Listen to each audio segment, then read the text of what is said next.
Most kids clear out of the way when I walk down the hall.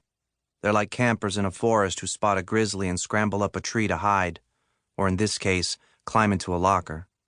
I've been called the mastodon of Montgomery Middle, the Springfield skyscraper, the moving mountain, the terrible tower, you get the idea. These names bothered me in 6th grade when I was excited to start middle school and make friends. But now, in 8th grade, my size has become a profit center, and business is booming.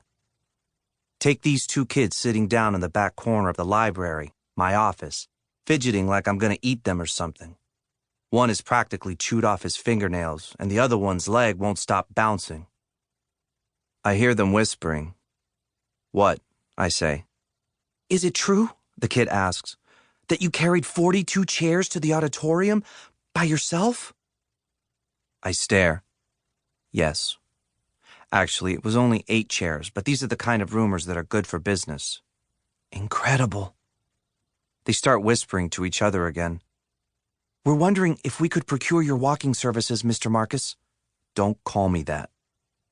At the start of the school year, a bunch of 6th graders confused me for a teacher while they were trying to find the auditorium. I told them they'd better figure out where they needed to go or I was going to collect a tax from them for getting in the way. They ran. Soon, a rumor started spreading that I was really an undercover assistant principal hired to keep kids in line. It's kind of ridiculous, but things in Montgomery often are. The rumors about me have gone from fantastical, Godzilla with a crew cut, to realistic, assistant principal.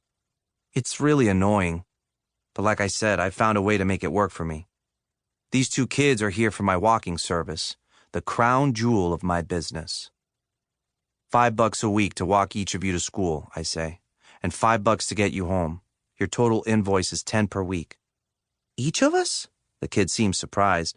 I could walk you halfway for half the price. They look at each other a moment. That's my blue plate special, I say. No, we'll take the whole service, thank you. Where do you live? I live on Maple and Vine, one kid says. The other kid chimes in with, I'm on Vine and North Cherry Hill Drive. I already walk 4 other kids who live in the Cherry Hill neighborhood, so 2 more isn't a big deal. I can't charge them more than $10 or parents will start to wonder. The way I see it, it's a win-win for everyone. I'm making some money, and these kids are getting protection from bullying on their walks to and from school. I'm doing a service. People pay for bodyguards all the time. That's what I am to these kids, a big, bad bodyguard. Hey, I tell them before they run off to class, there's a deposit, $5 each. I always take a deposit for my services. It's like insurance money. They both pull out 5s and hand them to me. Then they quickly get out of my office. Most of my business transactions happen in the small cubicle located behind a shelf at the far end of the library. The school librarian lets me hang there whenever I want. I usually take a stack of books to read while I wait for my clients. In exchange for the office space, I help the librarian shelve books. I carefully fold the cash into my pocket and pull out my business spiral from my backpack to write down the names of my new clients. I check my cell phone storage tab before I close it. I need to pick up the slack on that. I've only collected 2 cell phones today. That's just $3.